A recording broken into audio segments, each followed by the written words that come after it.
Hey, Dad, Todd Wilson again for tip number 2 for the IAHE Dad Tip. I don't know what they're calling this, but the Dad Tip video of the month. Hey, while I'm recording this, just a couple days before Labor Day weekend, and I hope you had a great Labor Day weekend. But we can't put it off any longer.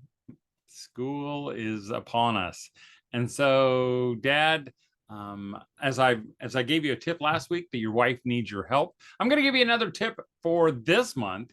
Your wife needs your encouragement, even if you can't do any other things like do any of the schooling or helping with anything else.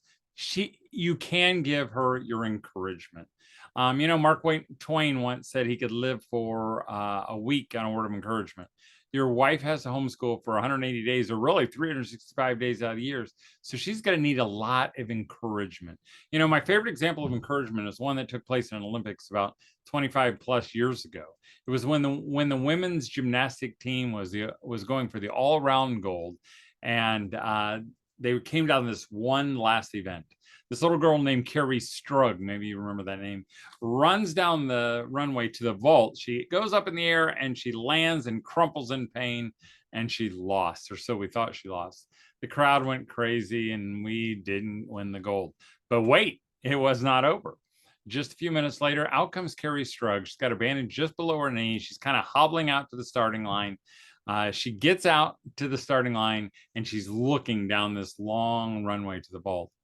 And then I'll never forget her coach, Bella Caroli, big, thick mustache, deep Romanian accent. He's got his arms crossed and he's looking at her and he's like, all he says is this: Kerry, you can do it, Kerry, you can do it. And that little girl straightens her legs. She runs down the runway. She goes up in the air and she sticks the landing. And we won the gold. The rest is history. I think she was able to do that, not because she was a great athlete, even though she was. I think she was able to do that because she had someone on the sidelines going, you can do it. Husbands, you're the Bella Caroli of your homeschool world. Your wife doesn't need you to solve her problem. She doesn't, unless she asks. She doesn't need you to go to write out a chore chart and say, oh, what you need is a couple stickers and then you'll never have this problem again. She doesn't need that. She just needs you to say over and over again, you can do it. I know you can do it, honey. So here's the example. So when she comes and she says, I can't do this anymore. I want to put him in school. Don't say, oh yeah, we can look into that. Say, you can do it, honey. You can do it.